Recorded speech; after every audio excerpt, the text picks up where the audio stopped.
हाय दोस्तों, welcome back. आज हम बात करें एक बहुत ही सीरियस टॉपिक पे, जो है 2025 एमबीए ग्रेजुएट्स के लिए क्या इतना चैलेंजिंग क्यों रह रहा है। आपने भी नोटिस किया होगा कि social media, LinkedIn, Reddit, YouTube, Instagram, ये हर जगह पर आज के डेट में बी स्कूल की असलियत बहुत इजीली देखी जा सकती है।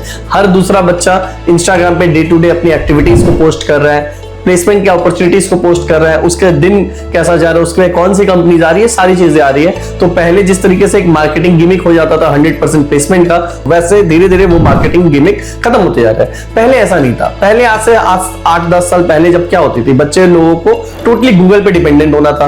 यूट्यूब पे भी बहुत कम वीडियोस थे और थोड़ा बहुत मैगजीन्स या फिर सीनियर पे डिपेंडेंट होना होता था कि भाई हमें कॉलेज के बारे में पता चल जाए। बट अब एनोनिमसली बहुत सारे कॉलेज के अंदर की इंफॉर्मेशन भी मिल जाती है, प्लस ओपन सोर्सेस तो है ही, इंस्टाग्राम, यूट्यूब वगैरह सारे तो है ही, जहां से आपको आज आपके एमबीए कॉलेज के बारे में बहुत ही डिटेल्ड इंफॉर्मेशन मिल सकता है।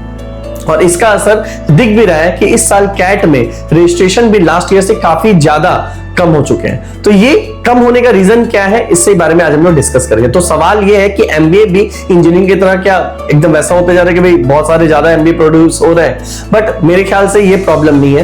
प्रॉब्लम ये है कि कई लोग एक रैट रेस में जा रहे हैं, उनको पता भी नहीं है कि एमबीए करना क्यों है, और उनके पास इस क्वेश्चन का आंसर नहीं है कि एमबीए करने के लिए उनमें क्या चीजों की जरूरत है और वो एमबीए के लिए प्रिपेयर्ड है कि नहीं। क्योंकि एमबीए के लिए प्रिपरेशन करना और एमबीए के लिए खुद प्रिपेयर्ड होना, ये दो अलग अलग बातें हैं। तो मैं आज स्टूडेंट्स के पॉइंट ऑफ व्यू से बताना चाहूंगा कि जितने भी स्टूडेंट्स हम बात करते हैं, ज्यादातर को लगभग यही रहता है कि फिर अच्छा प्लेसमेंट मिल जाए। बट प्लेसमेंट मिलेगा कैसे? प्लेसमेंट के बारे में भी तो सोचना होगा कि प्लेसमेंट तो ऐसे नहीं कि भाई आपके घर पे आकर के कोई आके जॉब देके चला जाए। उनको हर वो चीज को क्लियर करना पड़ता है ताकि एक कंपनी उसको जॉब रेडी माने। अभी रिसेंटली मैं कुछ एमबीए कॉलेजेस में गया था to take classes on entrepreneurship. Gurgaon based कुछ एमबीए कॉलेज में मैं ऐसा गेस्ट लेक्चर जाते रहता हूँ।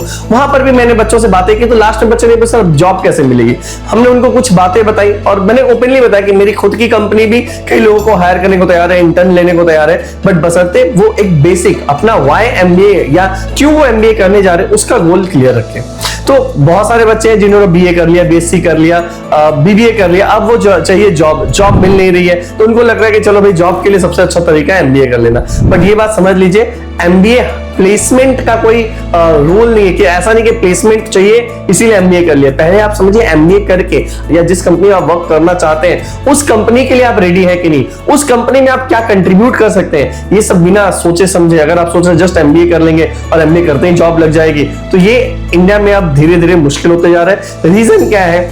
एआई का भी बहुत सारा चीज ऐसा आ चुका है जिसमें मिडिल मैनेजमेंट करते जा रहे हैं। तो आपको बहुत सोच समझ करके college selection, career selection, MBA किस फील्ड में करना चाहते हैं उसको सिलेक्शन, ये सारी चीजें आपको बहुत सोच समझ के करनी पड़ेगी। कंपनियां उनको ही हायर करती है जो इस रोल के लिए फिट होते हैं। आपका जॉब, जिस तरीके का आप जॉब देख रहे हैं, अगर उस जॉब के लिए आप फिट नहीं है तो कंपनी आपको क्यों हायर करेगी। इसलिए आपको ड्यूरिंग एमबीए भी बहुत कुछ लर्न करना है, but even before joining MBA आपको समझना पड़ेगा कि क्या कैट क्लियर कर लेना ही एमबीए बनने का आपको एक सर्टिफिकेट देता है।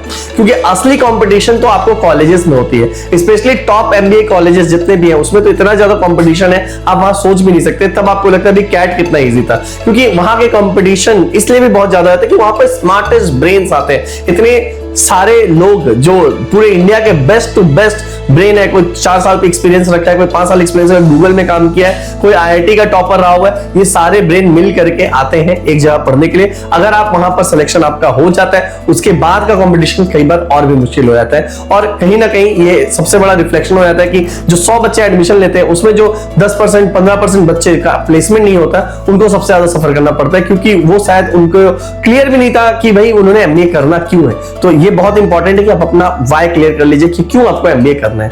और कॉलेज भी मैं बोलूंगा कि कई बार कॉलेज भी अपनी अपॉर्चुनिटीज को दिखाने के चक्कर में अपने एजुकेशन को ना दिखा करके हर बार दिखाता है कि नहीं हम आपको अच्छा प्लेसमेंट देते हैं, अच्छा प्लेसमेंट देते हैं। बट प्लेसमेंट तो पूरा मार्केट पे डिपेंडेंट है। आज अगर कोई आपको 100% प्लेसमेंट बोला है, 2 साल बाद एआई और इतनी सारी ऑनलाइन इतनी सारी चीजें बदल रही हैं कि 1 साल बाद 2 साल बाद चीजें इतनी बदल जाएगी कि शायद आप जॉब रेडी तभी हो पाएंगे और प्लेसमेंट आपकी तभी हो पाएगी जब आप उन सब चीजों से कोप अप कर पाएंगे। तो ऐसे बी स्कूल को सिलेक्ट करना जो मार्केट रेडी हो, ये बहुत इंपॉर्टेंट है। और वही उसी सब चीजों को रिसर्च हम कर रहे हैं और उन्हीं सब में आपको हेल्प करने के लिए मैनेजमेंट कंपनी में हम आपके साथ जुड़ रहे हैं और वहां पर कई तरह के आपको अपडेट्स भी देते रहेंगे।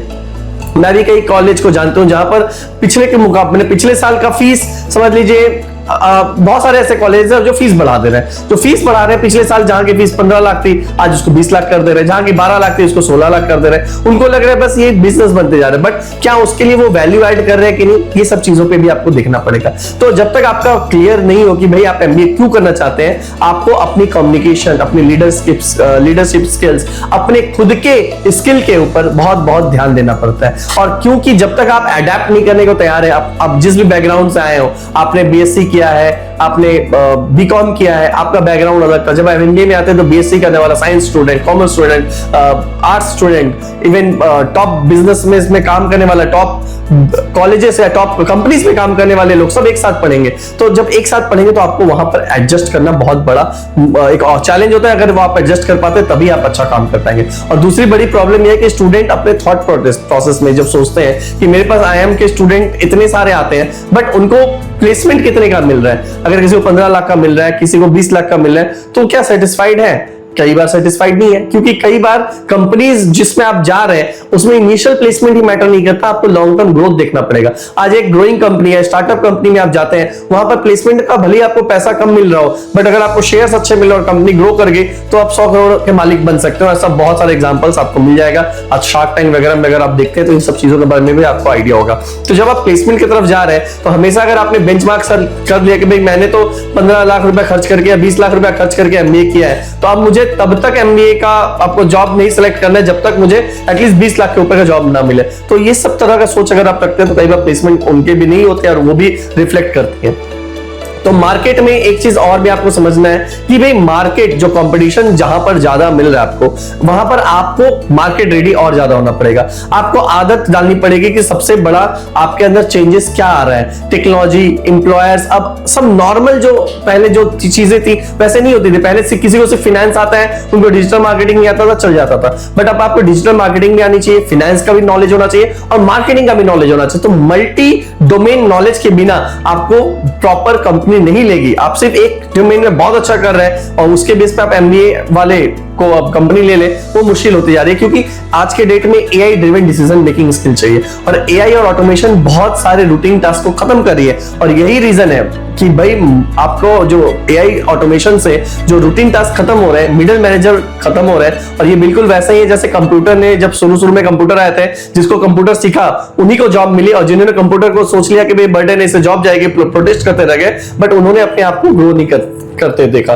तो जो नहीं सीखेगा वो पीछे रह जाएगा। आपको ये नए टूल्स, नई स्किल्स खुद सीखनी पड़ेगी। अब आते हैं रिटर्न ऑन इन्वेस्टमेंट के ऊपर। रिटर्न ऑन इन्वेस्टमेंट जो है, आपको लगता है अगर आपने 15-20 लाख रुपए इन्वेस्ट किए हैं पढ़ाई में और आपको 10-12 लाख रुपए तो मिलने ही चाहिए, लेकिन ये हमेशा जरूरी नहीं है। क्योंकि कई बार आपका फर्स्ट ईयर प्लेसमेंट या जब फर्स्ट प्लेसमेंट है वही आपका करियर डिफाइन नहीं करता। वो किस कंपनी में जा रहे हैं ये भी बहुत इंपॉर्टेंट है।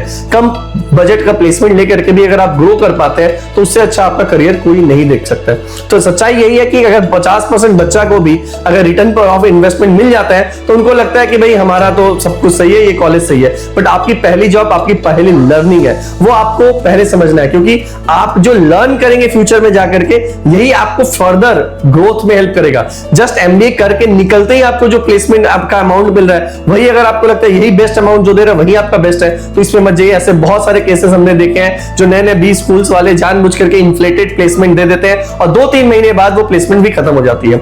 तो मेरा फाइनल एडवाइस आपको यही रहेगा कि सिर्फ 100% प्लेसमेंट के टैग के लिए एमबीए मत करिए। खुद से भी पूछे कि क्या आप एमबीए के लिए तैयार हैं? क्या आप एमबीए पढ़ने के लिए हर वो चीजों को लेकर के तैयारी कर रहे हैं? आप क्या अपनी कम्युनिकेशन पे वर्क कर रहे हैं? क्या आप अपने कंपनी को कंट्रीब्यूशन देने के लिए वर्क कर रहे हैं? क्या सिर्फ किताबी नॉलेज ही रखेंगे कि सिर्फ ब्रांड के टैग पर ही हायर करवाएंगे खुद को कि भाई हम जिस ब्रांड में जाना चाहते हैं वही टॉप ब्रांड कंपनी में करनी है? कि आपकी क्वालिटी स्किल अगर आपकी सही रहेगी ना, तो बहुत सारे स्टार्टअप्स हैं जो आपको ढूंढ रहे हैं और आपको प्लेसमेंट देंगे अगर आप उस पर कंट्रीब्यूट कर सकते हैं with your AI driven knowledge as well. MBA के 20 स्कूल में जो किताबें पढ़ा रही है उसमें कई बार शायद एआई का इंटीग्रेशन नहीं है कई सारे कॉलेजेस में, बट आज के डेट में हम भी वही कोशिश कर रहे हैं कि उन्हीं कॉलेज को आपको प्रमोट करें या उन्हीं कॉलेज को आपको इन्फॉर्मेशन सेक्शन दे जिसमें एआई ड्रिवन नॉलेज और एआई स्किल्स को यूज करके आपको मैनेजरियल स्किल्स को सिखाया जाए। तो आप मेरे ख्याल से अगर ये सब वीडियोस आपको अच्छी लग रही है तो आप बताइएगा, क्योंकि मैं इन सब टाइप के कॉलेजेस को लेकर के रिसर्च कर रहा हूं और इन सब कॉलेजेस के ऊपर वीडियो बना करके आज इस मैनेजमेंट खबरी के प्लेटफॉर्म पे लेकर के आऊंगा। तो अगर आपको ये डिटेल्ड एनालिसिस कि क्यों आपको एमबीए करना चाहिए और क्या आज के डेट में एमबीए रिलेवेंट रह गया आपके लिए, ये अगर आपको वीडियो या एनालिसिस आपको समझ में आई और इससे अगर आपको लगता है कि आपको कुछ भी एक फायदा मिलता है तो इस चैनल को जरूर सब्सक्राइब कर लीजिएगा। वीडियो को लाइक करके अपने दोस्तों के साथ शेयर करिए जो सिर्फ और सिर्फ रिटर्न ऑन इन्वेस्टमेंट के बेस पे मेडिकल एमबीए कॉलेजेस का सिलेक्शन कर रहे हैं। तो मैं बार बार बोलूंगा, एमबीए कॉलेज या पीजीडीएम जहां भी आप करने जा रहे हैं, मार्केट ड्रिवन होनी चाहिए, एआई रेडी होनी चाहिए। जब तक आप इन सब चीजों के साथ तैयार नहीं रहेंगे, आप शायद एमबीए भले ही कर ले बट प्लेसमेंट आपके लिए बहुत मुश्किल होगी। तो अच्छी प्लेसमेंट के लिए बहुत सारे और भी स्किल्स चाहिए, वो सारे स्किल्स भी अगर आप सीखना चाहते हैं इस चैनल को सब्सक्राइब करिए। बहुत जल्द हम उन सब स्किल्स से रिलेटेड वीडियो और गाइडेड इंफॉर्मेशन लाएंगे। और मैनेजमेंट खबरी के चैनल को लाइक करने के लिए, सब्सक्राइब करने के लिए बहुत बहुत शुक्रिया। See you in the next video.